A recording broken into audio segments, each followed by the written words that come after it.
Tara at palakasin natin ang ating depensa laban sa mga hackers. Watch this.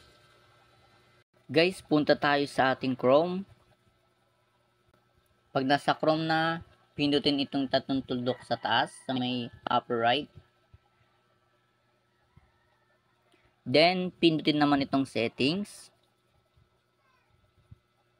Ayan. Tapos, pindutin naman natin itong Google Password Manager. And then, settings. Dito guys, makita nyo dito guys, itong offer to save password. So, dapat naka-turn off yan.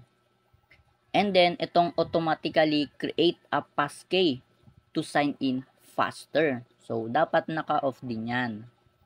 And then, back tayo.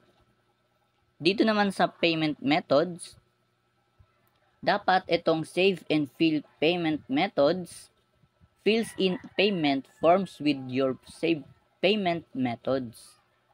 Ito guys ay dapat naka-turn off din para makadepensa tayo sa mga hackers na nagtatangka na i-hack yung ating account, Facebook man o Instagram. Thank you for watching.